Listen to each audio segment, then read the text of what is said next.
aprendei e realizai. Vamos entrar neste acordo. Estou pronta, minhas meninas, a vos ajudar com toda a insuficiência do meu fraco espírito. Estou pronta a me aproximar de vós para vos amparar e ajudar nos momentos necessários.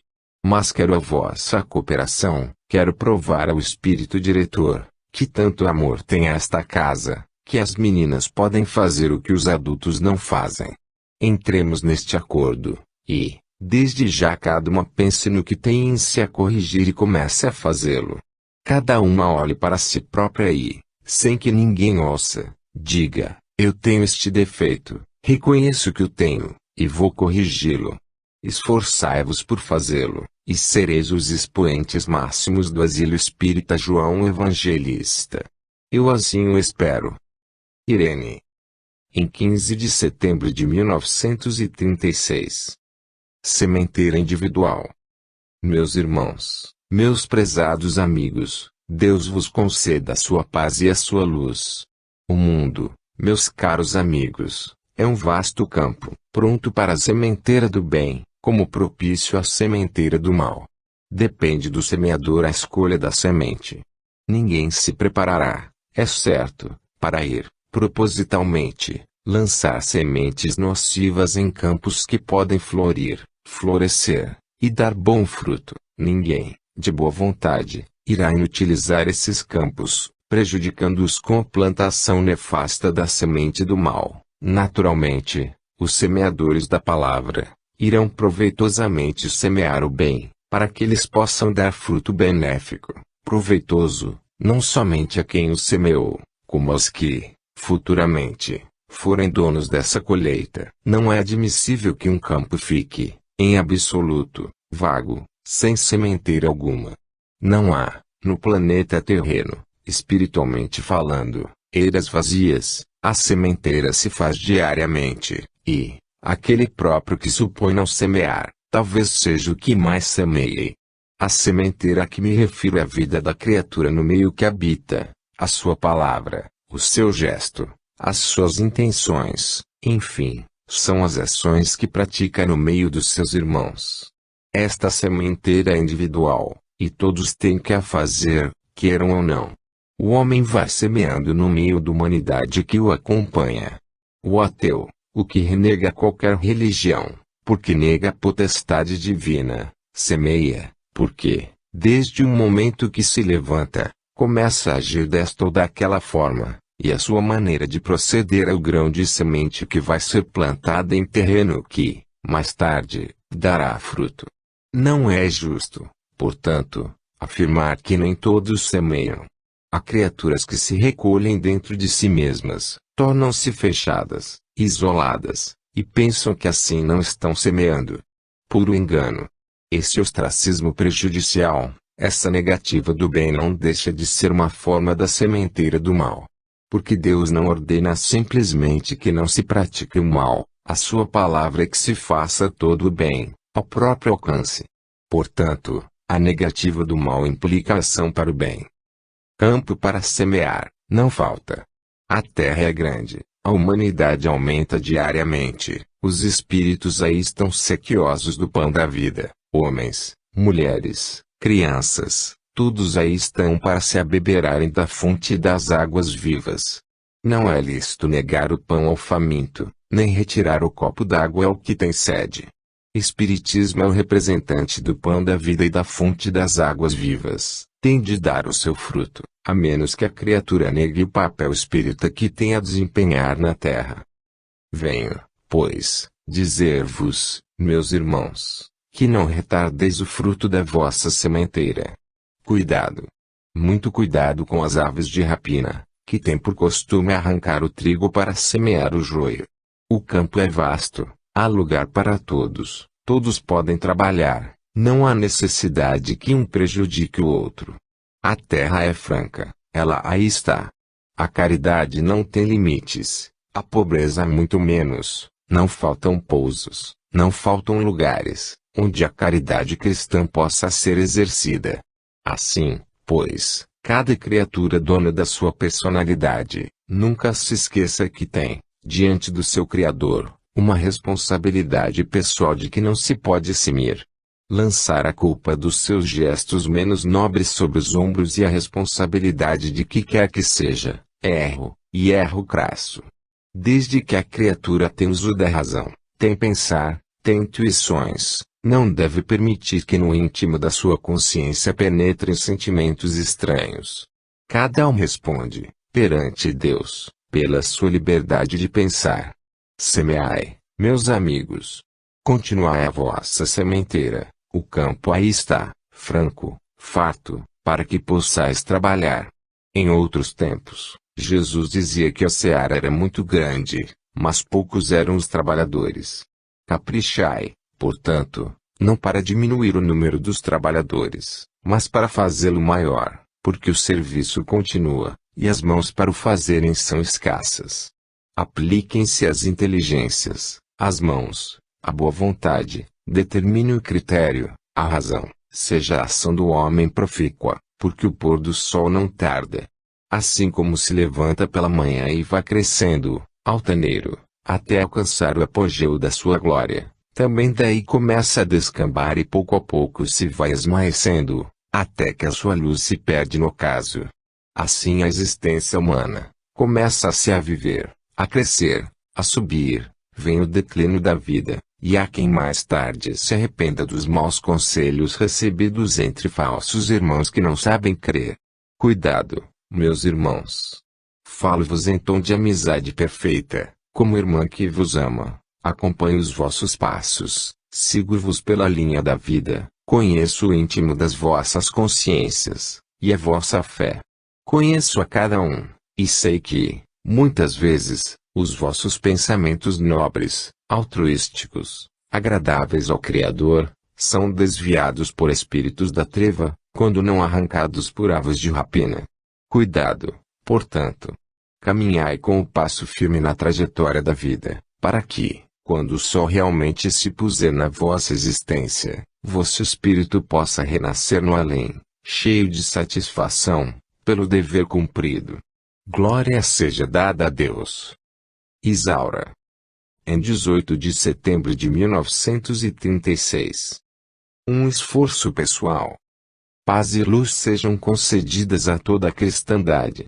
Meus amigos, ao encerrar os vossos trabalhos de hoje, designado para dar esta comunicação, venho, mais uma vez, convidar-vos à união espiritual que deve existir entre todos os irmãos. Venho fazer perante vós o meu testemunho de amizade e satisfação pelo vosso esforço, e, ao mesmo tempo, solicitar que sejais sempre um bloco unido, coeso e forte, para o cumprimento dos vossos deveres. Todas as obras para o bem encontram grandes tropeços em seu caminho. Sempre que uma obra quer prosperar, tem que lutar com muitas dificuldades, mormente quando tem um fim religioso, e esse fim se prende a espiritismo. Não somente a terra oferece embaraços às criaturas espíritas, os próprios seres desencarnados, pertencentes a outros credos, não cessam de embargar o passo daquele que quer caminhar seguro. O asilo espírita João Evangelista, espiritualmente continua à vanguarda da pregação cristã. Deus conserva em seu pedestal. Materialmente, tudo corre aparentemente bem, porquanto, nem a necessidade bateu à porta, nem há a razão para duvidar da misericórdia divina. Concito, porém, os meus irmãos, a um esforço pessoal, digno da crença que esposam, da causa que defendem, em benefício das crianças aqui abrigadas. Elas não têm preocupação alguma da vida, não cogitam do dia de amanhã, estão entregues às vossas mãos, confiantemente esperam de vós tudo quanto necessitam. E vós, meus amigos, não podeis vos eximir a essas responsabilidades, porquanto voluntariamente as tomastes.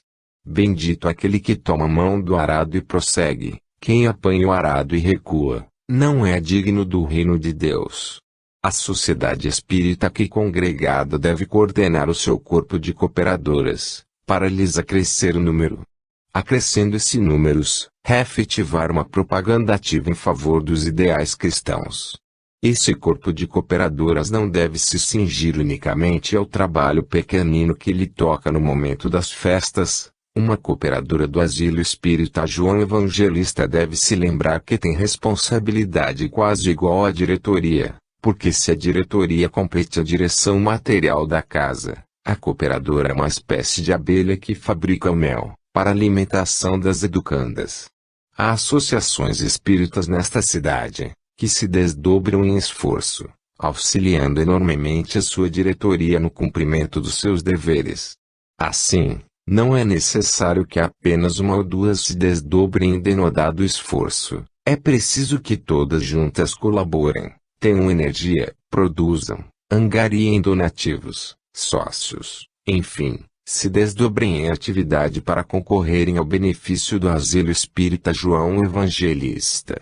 A casa que concede às criaturas assistentes o pão espiritual que lhes conforta a alma, tem direito a esperar deles o auxílio material que lhe possam dar.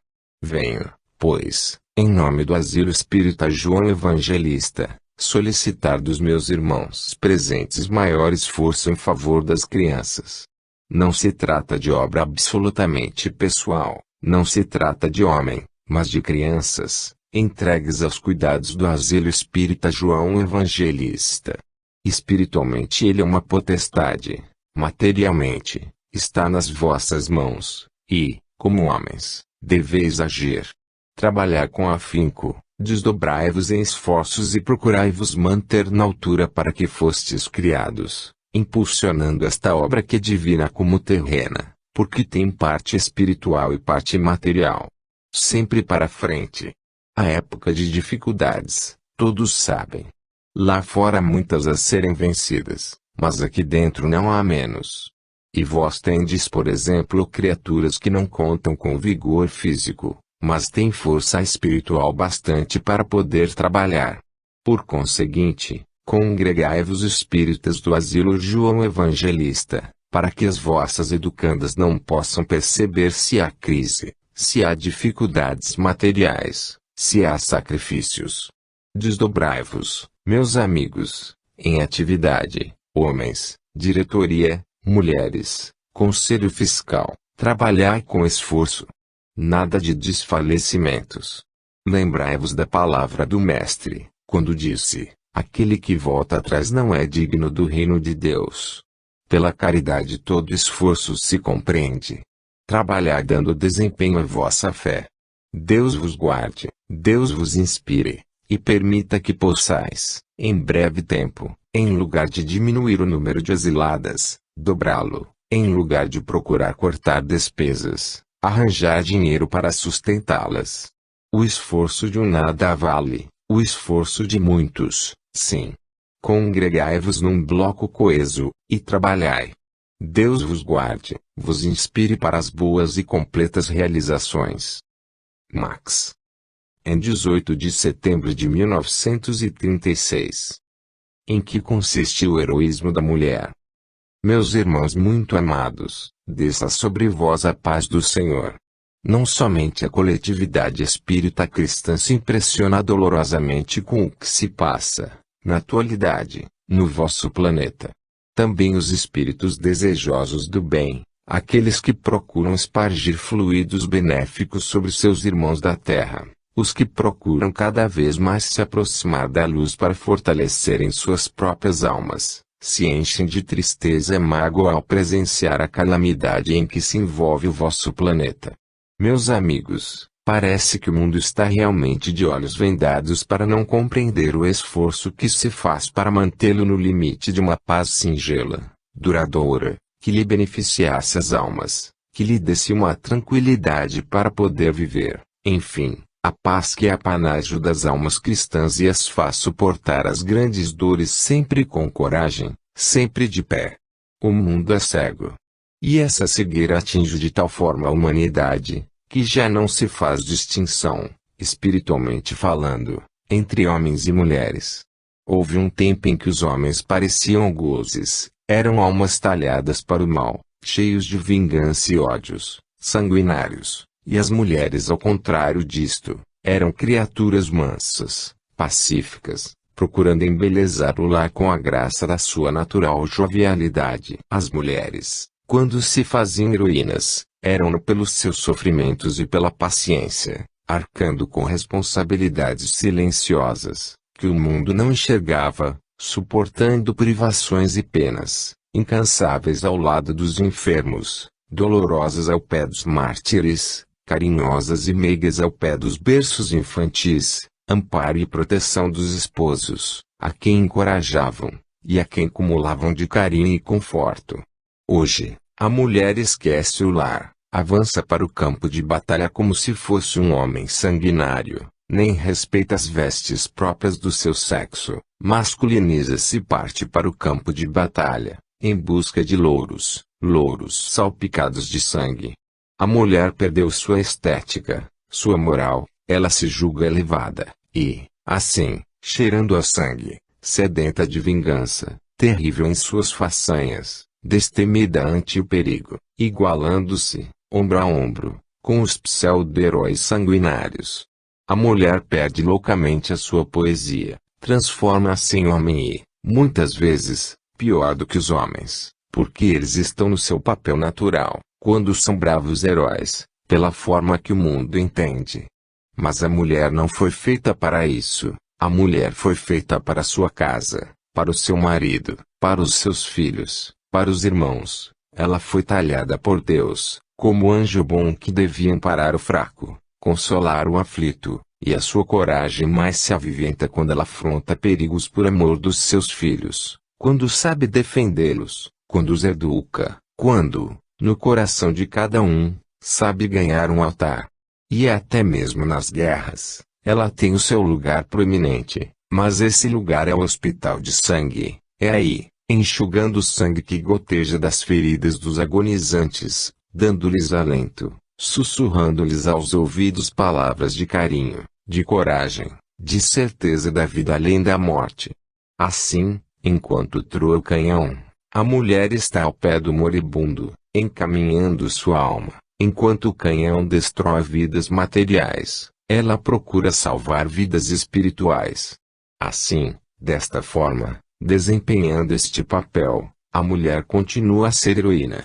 Mas, quanto nos pesa ver a mulher destemida loucamente, ante os perigos que se aproximam cada vez mais, do seu lar, da sua família, dos que lhe são caros. E tudo ela esquece. Nós pensamos, meu Deus, quanta calamidade, quanta incompreensão. Como o mundo se afunda nesse abismo do pecado, na incompreensão do erro. Como se insensibiliza um ser. Como pode uma criatura talhada para o bem, esquecer as aspirações róseas da sua mocidade, os seus sonhos de amor realizados, a sua casa, seu lar, tudo pelo fumo das batalhas. Dolorosa contingência da terra. Meus amigos, a nós ocorre uma outra circunstância que vem chocar ainda mais o nosso pensamento, o nosso ser. O despertar desses espíritos mais tarde, seu acordar no infinito, seu despertar no meio das suas irmãs, doçura, paciência, suavidade, amor, enquanto elas respirando, ódio, semelham feras jogadas no infinito, talvez escapulidas das jaulas. É preciso que a coletividade se lembre da mulher, que olhe para as suas irmãs, para que elas compreendam o verdadeiro heroísmo em que consiste, para que saibam em que circunstâncias são bem mais bravas, mais heroínas do que os homens, mas a sua bravura consistindo exatamente em saber sofrer em silêncio, sem murmurar, aceitando situações terríveis que o homem não tem coragem de enfrentar, sabendo chorar às ocultas, e mostrar rosto sereno no momento propício. É nisto que consiste sua coragem, não é em afrontar o fumo das batalhas, o reboar dos canhões. Pobres criaturas desviadas do cristianismo, pobres criaturas perdidas para a felicidade. Que as salve a regeneração futura. Que venham outra vez ao planeta em tempo tardio para a purificação dos seus espíritos, agora estragados, agora enodoados, manchados pelo sangue dos seus irmãos. Deus se mercê da coletividade humana, muito especialmente daquelas que trouxeram para a terra a missão santíssima de anjo do lar. Deus a todos abençoe e proteja. Anália Franco. Em 22 de setembro de 1936. As pátrias sucessivas. Meus amigos, meus prezados irmãos, não pode sair da visão espiritual dos que pensam bem o quadro doloroso que se desenrola na terra, a carnificina sanguinolenta, que ensopa o solo do vosso planeta. Não pode sair da nossa cogitação o drama horroroso, trágico, tremendo, que se desenrola em parte desta grande terra. Ah! Meus amigos! Nós fazemos tudo o que nos é possível para aliviar as dores alheias. Os espíritos do bem, os que podem e devem iluminar as almas, pelo vigor da sua bondade, pelo esclarecimento do seu saber, são incansáveis nas preces, na distribuição de fluidos, no afã sagrado de diminuírem o contingente das dores que avassalam este orbe, talhado para melhor destino. Nós, os que temos desejo do bem, mas não dispomos dos recursos de que os guias dispõem, temos vontade de prestar o nosso auxílio, desejosos de compartilhar com eles nesse trabalho santo de aliviar as dores alheias. Fazemos tudo o que nos é ordenado, aproximamo-nos da cruz vermelha, a cruz sacrossanta que é o símbolo da caridade, aproximamo-nos das barracas, onde se encontram os nossos irmãos feridos na alma e no corpo. E, mais do que tudo isso, procuramos ampará-los, quando abandonam o corpo frágil da carne e passam para o além, turbados, perturbados, sem saberem onde se encontram, dolorosamente feridos na sua integridade espiritual. Meus amigos, estes casos são tão repetidos que é preciso constantemente chamar a vossa atenção para a necessidade da união entre os homens, para que todos anelem um só ideal, da paz comum, o ideal que realiza a pátria além. É certo que o torrão que nos viu nascer merece o nosso amor, mas todos devem saber que várias pátrias têm tido o espírito, pela lei sagrada da reencarnação. Essa pátria que hoje ele detesta, será sua amanhã e, talvez já o tenha sido no passado. As pátrias são todas filhas do mesmo universo, porque todas pertencem a este globo que Deus formou e soltou no espaço infinito, a girar sobre si mesmo, como os outros mundos. As pátrias estão todas ligadas entre si, porque são todas terrenas, todas são possuidoras de rios, de mares, de canais, de montanhas, de florestas, tudo isso repartido, segundo a ciência do próprio Deus. A essa, tocou um grande mar, aquela que não tocou a grande massa d'água, tocaram as montanhas, as florestas, a esta, os grandes bancos de gelo, a esta outra, o calor estival, e assim por diante, tudo está repartido por Deus. Por que havemos nós de amar a esta mais do que aquela, se todas são irmãs? Meus irmãos, a união da família é inteiramente necessária, para o equilíbrio do lar. Um lar, cujos membros não são ligados entre si pelo laço da mais sincera amizade, é um lar que balouça, que não tem segurança. Assim as pátrias, cujos filhos se digladiam.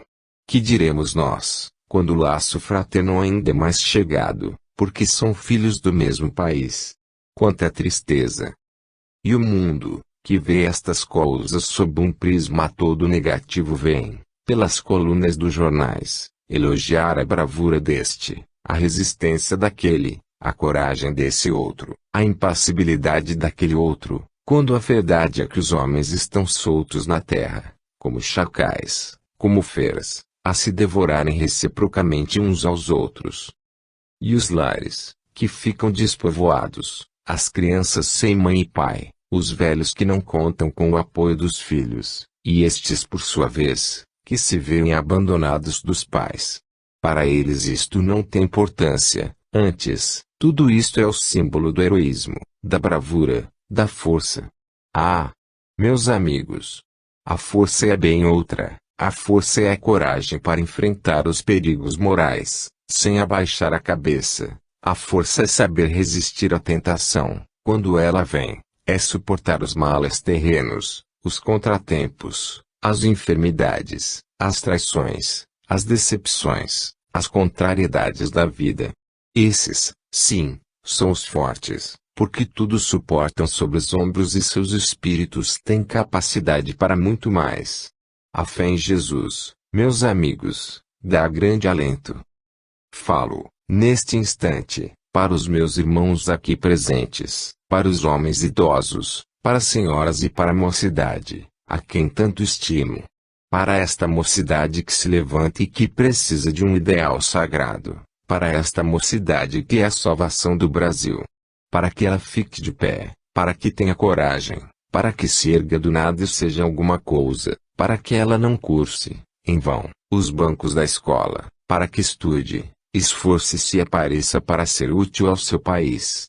Esta mocidade que não gaste os seus dias, suas noites, seu tempo, à toa, perdendo noites de insônia em quanta coisa que não é preciso dizer.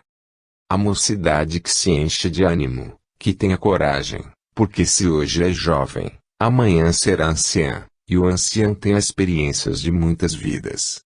Meus amigos, quando eu principio a falar convosco, não sei parar. Mas o tempo me adverte que é escasso. Não estou aqui para doutrinar, senão para trazer o meu testemunho de solidariedade convosco, porque, de vez em vez, vos visito, e não quero que julgueis que a minha amizade afrouxou. Bem ao contrário disso, ela cada vez mais se solidifica, e eu estou, como sempre, de mãos dadas convosco, em favor do asilo espírita João Evangelista.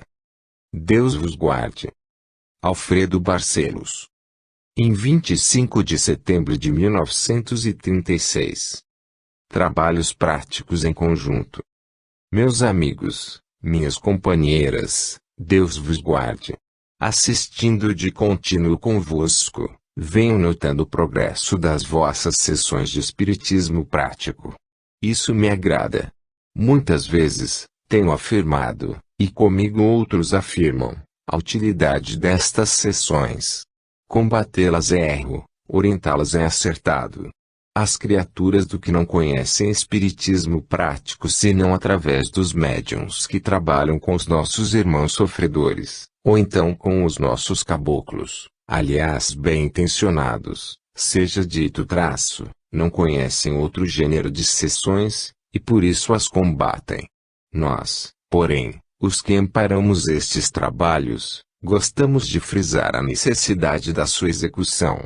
Almas aflitas, meus amigos, percorrem o espaço, sem compreensão do seu destino, almas desencarnadas, por choques violentos, ou por mortes repentinas, não compreendendo imediatamente, pois isso não é possível, a sua situação, vagueiam a esmo pelo espaço, voltando de ordinário, constantemente ao ponto onde desencarnaram. Daí a repetição das mesmas cenas passadas muitas vezes anos atrás. Aquele que morreu afogado leva constantemente a se debater com as ondas, ondas imaginárias, porque as reais já não estão perto dele, e vem, desta maneira, sofrendo horrivelmente por falta de uma demonstração da sua existência natural. Dirão, porque os espíritos guias não lhes chamam atenção para o fato de não serem mais carnais.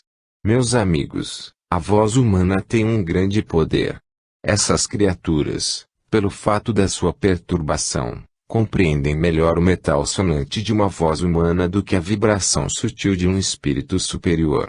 Escutar os espíritos falarem, não é dizer certo, deve-se dizer, escutar a vibração dos espíritos, porque eles, aliás nós, desferimos vibrações suaves, serenas, conforme a graduação da nossa categoria. Ora, quem pode esclarecer um espírito nestas condições, a não ser um espírito adiantado? Mas, se ele não escuta as suas vibrações, ele quer ouvir coisa material, ele quer sentir objeto, ele quer tocar algum corpo, é preciso descer ao ambiente da sessão, para poder ter essa demonstração. Eis porque eles vêm, muitas vezes, às sessões, tomam seus médiuns, e ainda agarram, seguram-se ao corpo do vizinho, sentindo perfeitamente que é uma pessoa que ali está. Não podem fazer assim conosco. De forma que a nossa utilidade principal é trazê-los aqui, e nós o fazemos. Os homens dizem, Não se deve realizar sessões práticas de espiritismo, são prejudiciais, não convém, é preciso um ambiente todo preparado. Sim, meu amigo, tu, que assim raciocinas, não estás de todo errado, mas o que se exige de particular é nos trabalhos sérios de obsessão. Esses trabalhos, que aqui se desenrolam, originariamente, são trabalhos que só se podem fazer assim em conjunto, para que o espírito toque o corpo do médium, perceba que não é o seu, olhe para os assistentes, veja que não está no local que supõe, finalmente, são estes dados que concorrem para sua lucidez. Não procede por isso a acusação de que os médiuns diretores de centros espíritas saibam mais do que os espíritos adiantados. Não, e isso já vos foi explicado. Recordai-vos como agiu o Divino Mestre no mundo. Por vezes, ele disse: cura-te, limpa-te, e o indivíduo leproso sarava imediatamente. De outras vezes, ele dizia: vê, e o cego enxergava. Mas houve momentos em que o Cristo preparou, no chão, o lodo, e com ele untou os olhos do sofredor e lhe deu, assim, a visão. Logo, Jesus não condenou os meios materiais, para obter resultados. Não podemos dispensar o concurso dos nossos médiuns. Eles são talhados por Deus para essa espécie de trabalho, receber os obsessores, os sofredores, os que não conhecem a sua situação, trazê-los às sessões, a fim de que sejam esclarecidos. Essa explicação vem em resposta a uma consulta que aqui foi feita mentalmente. A resposta aí está. Mas uma demonstração vos dou de que nós apanhamos os vossos pensamentos no próprio momento em que são elaborados, de que nós, estando em sessão permanente, onde a concentração seja harmônica, podemos discernir os pensamentos daquele que a nós atira perguntas como esta, que vos citarei. Então, o espírito está lá, não sabe que é espírito, cuida que é matéria, que é humano, porque o espírito guia não lhe diz mais uma vez: não és homem, mas espírito. Por quê, meu irmão? Aí está a resposta, já o sabes. Dize-me, então, com quem aprendem as crianças o ABC da escola? Com os lentes da faculdade de medicina? Com os professores de direito, de engenharia, na escola naval, na escola de guerra? O ABC da infância não se aprende ali. Quando se vai para lá é preciso ter cursado muitos outros cursos, que são dados posteriormente ao alfabetismo, quando se oferece oportunidade. Não podemos senão começar do princípio, não se pode começar do fim. O fim coroa a obra, o começo é o alicerce, e o alicerce é este. Os espíritos têm de vir à barra das sessões, para serem doutrinados, malgrado a capacidade dos que sabem melhor, malgrado as deliberações daqueles que querem proibir-lhes a entrada. Mas, como a independência é suficiente para lhes abrir a porta, esta será sempre aberta. Deus abençoe o Asilo Espírita João Evangelista, que forneça o pão material aos necessitados do corpo, mas não nega o pão espiritual aos necessitados da alma. Esta casa, meus amigos, está entregue, conforme já vos foi dito, materialmente às vossas mãos, espiritualmente é nossa fraqueza. Saibamos, nós, os de lá, e vós, os de cá, desempenharmos as nossas obrigações, é o meu voto sincero. Lamento profundamente, quando, tendo-se dado o primeiro passo na linha do trabalho cristão, estaciona-se. O estacionamento é prejuízo. Em espiritismo, ou há progresso, ou então há regresso, porque o estacionamento é tempo perdido, e quem perde o tempo está regredindo. Vamos, pois, ganhar nosso tempo, trabalhando com firmeza, com vontade, auxiliando, na terra os necessitados, e, no espaço, aos que ainda não sabem ler no livro da vida. Paz a todos os homens. Irene. Em 25 de setembro de 1936. Novos e salutares conselhos. Meus amigos, meus prezados irmãos, seja-vos concedida a paz do Senhor.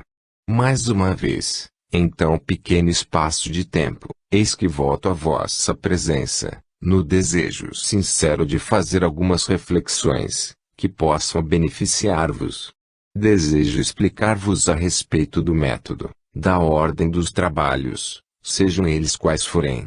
Nada na vida material se pode realizar sem organização metódica, a qual se submetam todos, para que, gostosamente, a lei seja cumprida, sem sacrifício de ninguém. A lei não foi feita para punir somente, como parece a algumas pessoas.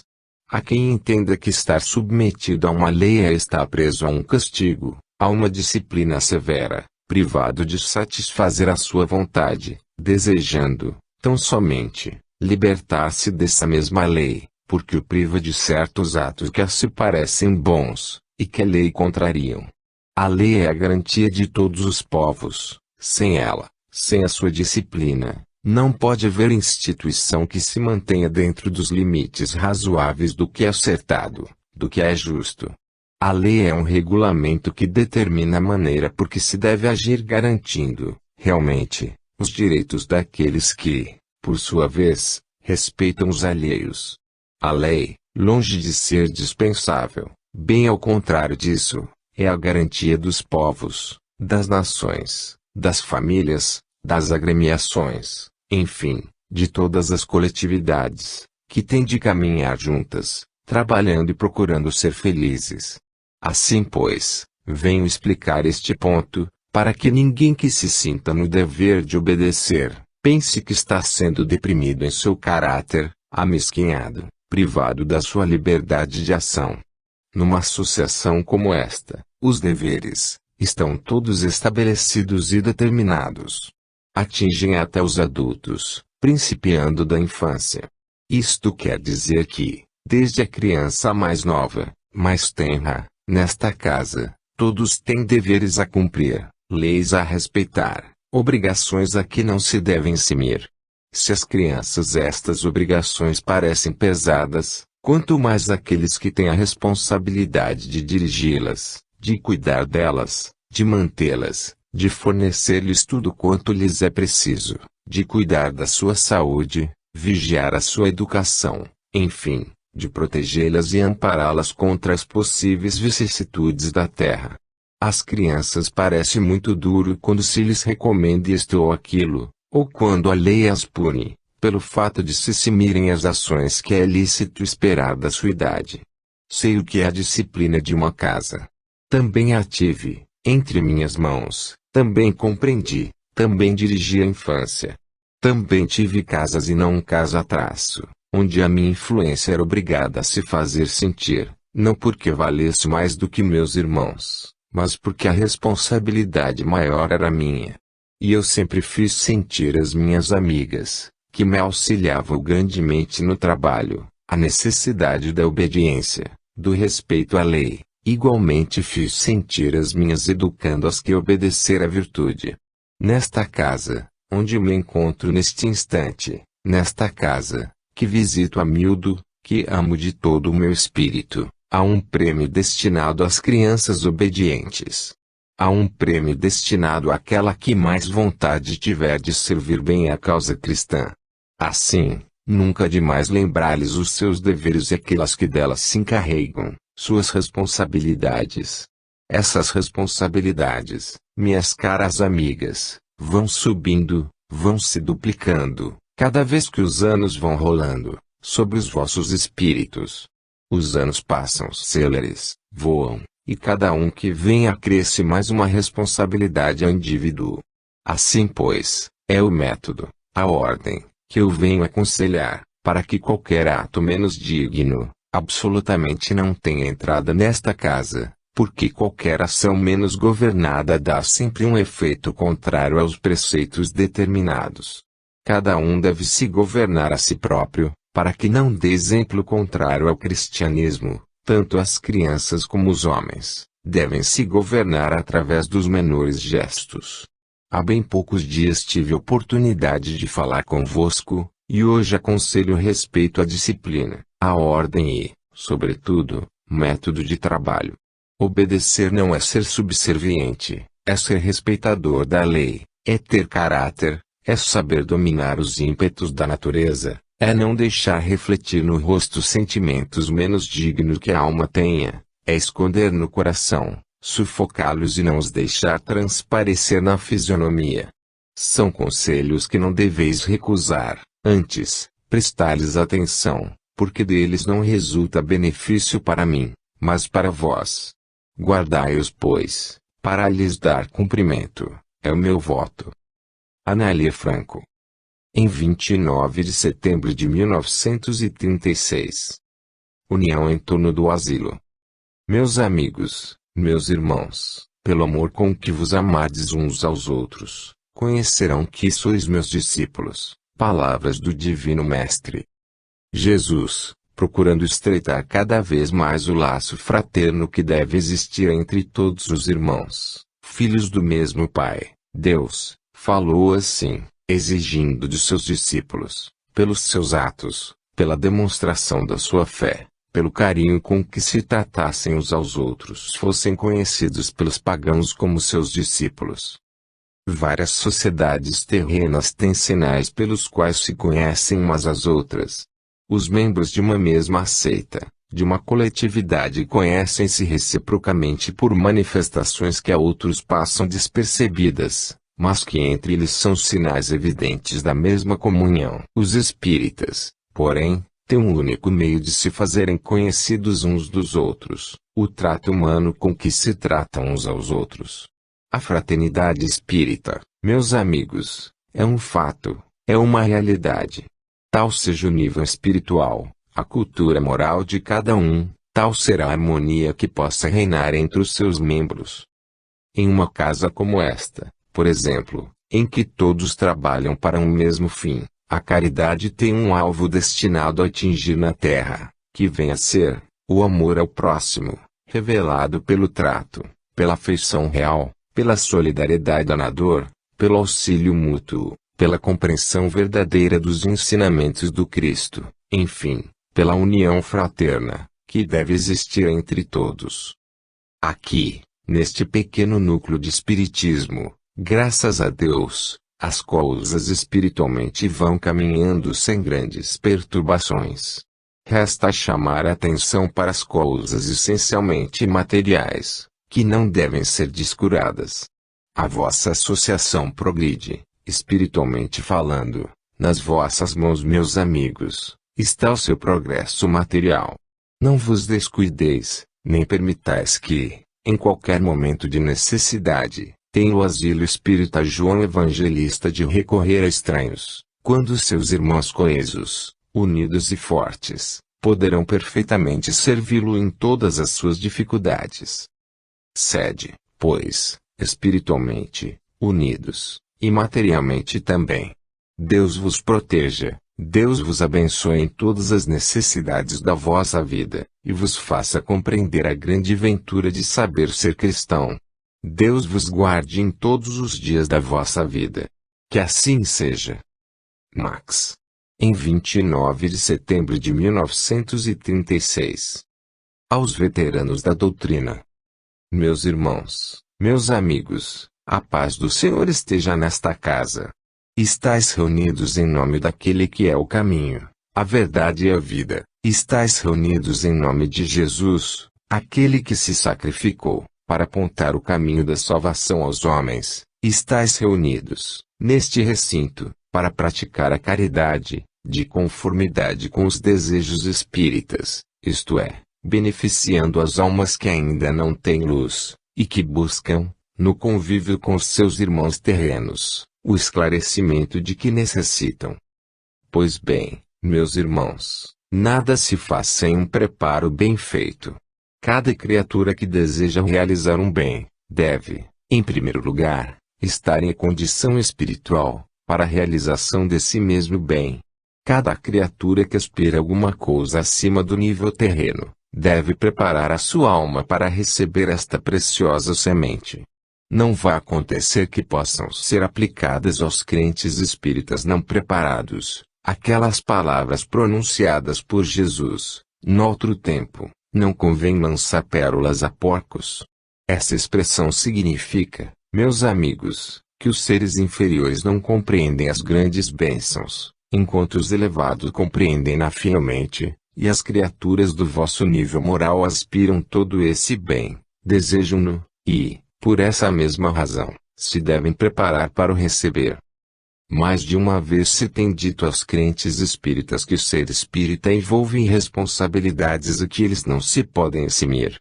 Mais de uma vez tem sido repetido que tudo quanto se faz na Terra é observado pelos espíritos no além.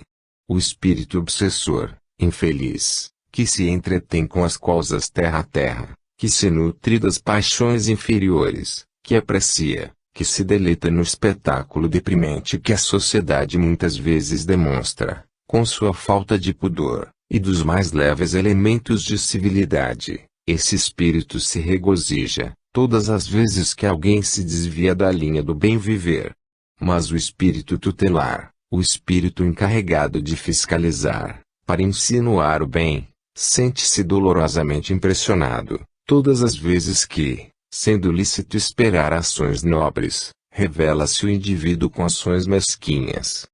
Cuidado, pois, crentes espíritas, veteranos da doutrina, vós deveis ser as colunas inabaláveis desse edifício moral que se procura formar no meio da juventude. Eles, os principiantes, eles, a adolescência, eles, a mocidade, têm o sangue quente a lhes ferver nas veias. Têm os pensamentos jovens, ainda não bem firmados, são levianos de natureza, mas nada é propriamente reprovável, porque mocidade tem esses anseios, esses voos, mas vós, os de maior responsabilidade, que deveis ser o exemplo nas fileiras espíritas, vós que professais a doutrina e tendes o conhecimento dela, deveis colocar-vos à vanguarda da direção, na conduta, para que sejais, perante os moços, um exemplo de virtude, de correção, de retidão de maneiras, enfim, uma estátua viva do bem proceder. Colocai-vos assim, porque, em volta de vós, rondam os inimigos, da treva, procurando ponto fraco para tocar, procurando ponto frágil para insinuar, e assim, eles farão grande mal à doutrina espírita, porque os lá de fora dirão, ali vai um que é espírita, e, no entanto, a sua conduta não demonstra.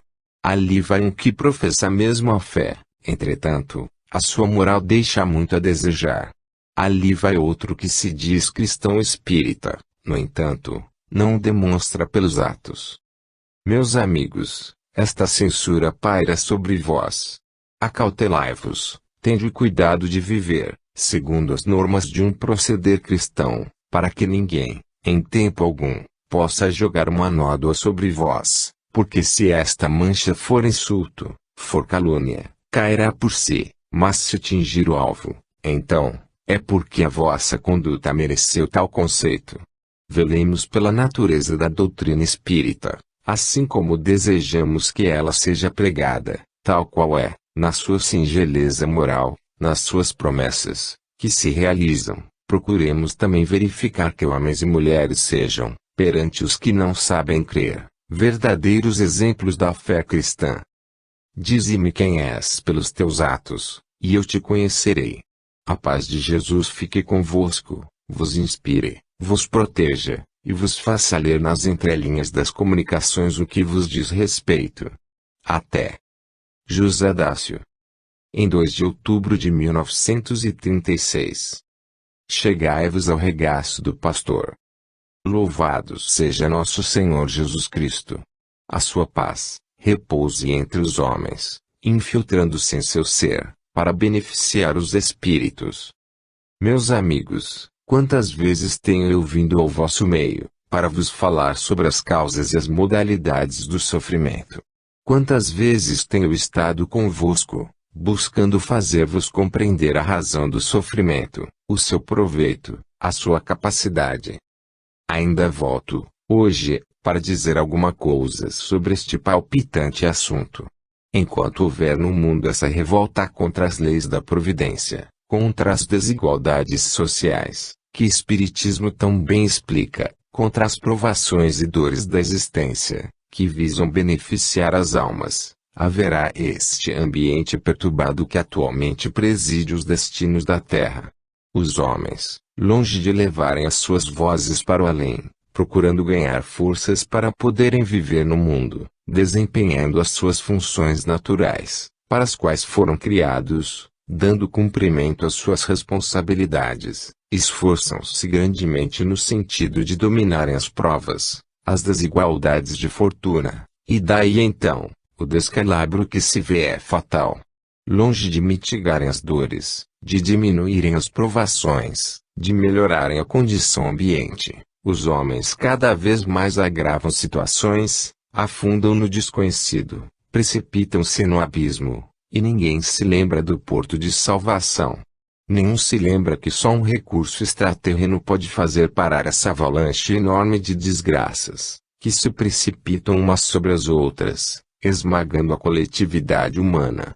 Ninguém se lembra disto. Os homens de poder, os grandes potentados dizem, é preciso que uma grande potência intervenha nos acontecimentos atuais, é preciso que tal ou qual nação fique à vanguarda da direção dos casos, para pôr um paradeiro ao que se passa. São homens de saber, são políticos, são homens de entendimento. Enquanto o proletariado geme de dores, eles provocam os grandes choques.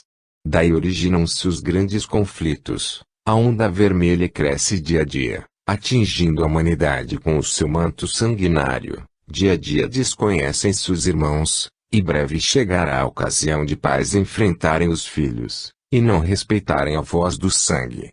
As próprias mulheres, símbolos de ternura, a garantia da paz, armam-se até os dentes, e vão para o campo de batalha, supondo-se heroínas.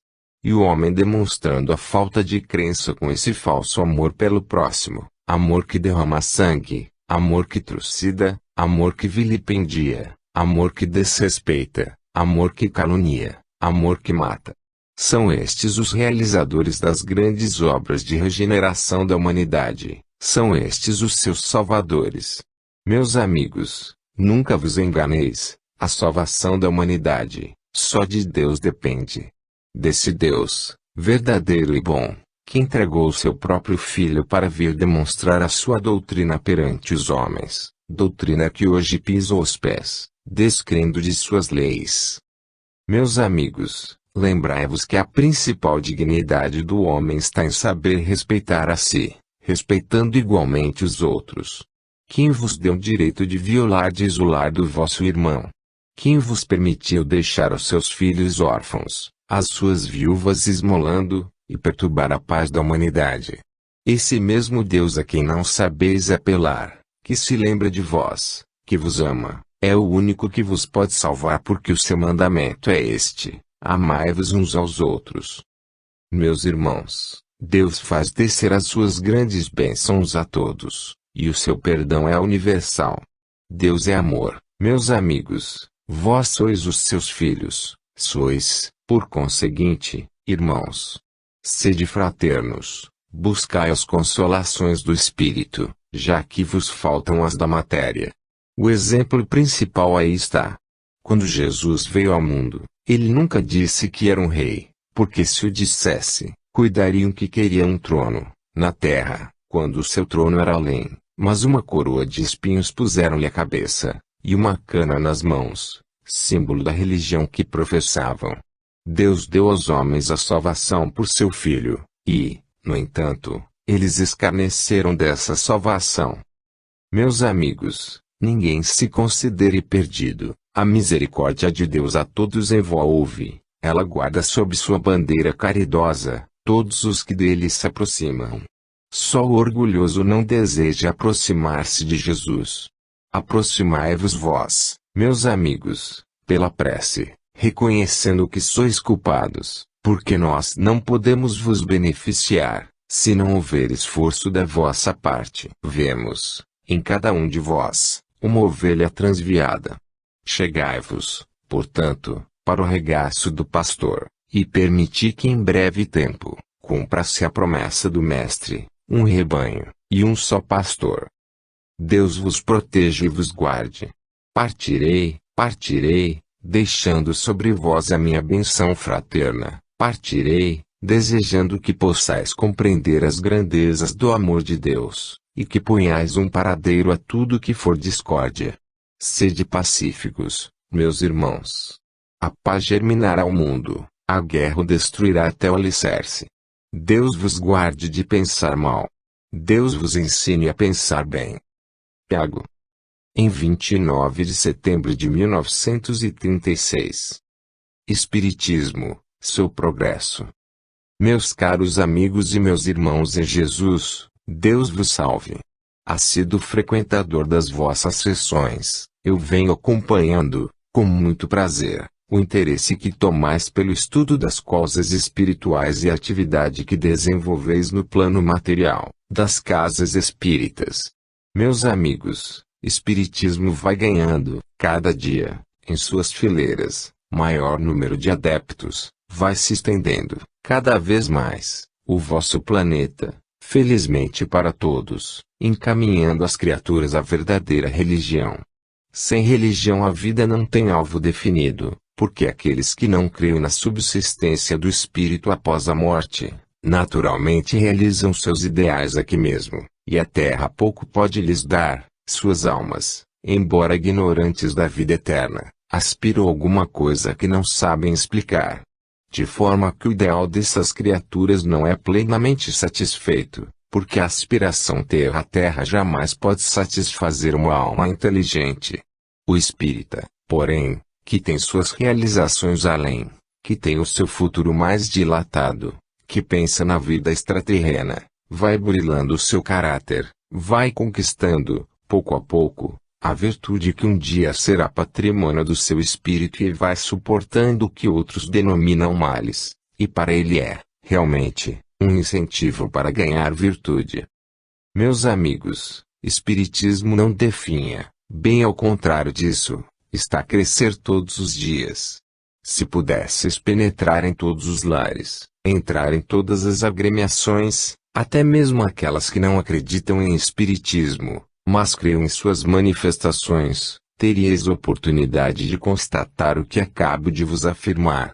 Por isso, encorajando-vos, digo, não temais a queda, profetizada pelos incrédulos, de Espiritismo, bem ao contrário, ele se estabelece muito bem em vosso meio, e vai progredindo e desenvolvendo atividades de forma tal, que o seu número cresce todos os dias em prosélitos, em adeptos, em crentes fervorosos. Às vezes, quando alguém vacila, os veteranos da doutrina dizem, é um elemento inútil, ora crê, ora não crê, é um vacilante. Meus irmãos, não deve ser assim. Ele irá indo, até que se firmará na verdade. Vós, porém, que sois os mais responsáveis pela doutrina espírita, em seu progresso na terra, deveis exigir mais de vós mesmos. Deveis vigiar-vos mais de perto e cuidar sempre de desempenhá-la em sua pureza, em sua verdade, porque, muitas vezes se vos tem dito, o mundo olha para vós, e vós, que aconselhais a paciência, não deveis vos mostrar impacientes, vós, que aconselhais a retidão, não deveis caminhar por linhas tortuosas, vós, que aconselhais a paz, não deveis ser instrumentos da discórdia. Pregai a doutrina espírita e aceitai a esperança que vos trago, que ela está progredindo na coletividade humana, especialmente neste país. Assim, esta minha palavra visa, tão somente, encorajar-vos para que continueis a sustentar a vossa fé em qualquer situação, amparando as casas de caridade, para que não desfaleçam, e continuando no vosso progresso espiritual, que será mais rápido, mais pronto, se vos lembrardes dos vossos irmãos que necessitam de paz, de doutrinação. Deus ampare a todos, vos proteja e permita que vejais em Espiritismo expoente da mais pura verdade. Que assim seja. Max. Em 6 de outubro de 1936. Vale a pena lutar. Meus amigos e meus irmãos, Deus vos salve. Vós estudais sobre o progresso dos espíritos, seu adiantamento na terra, o esforço constante para ganhar virtudes, não obstante os vícios que os cercam. Vale a pena, meus amigos, lutar. Não é tempo perdido. Vale a pena procurar ganhar essa virtude preconizada pelo Espiritismo, virtude que se radica na fé sincera, na demonstração prática dessa fé. Vale a pena, sim. Porque, segundo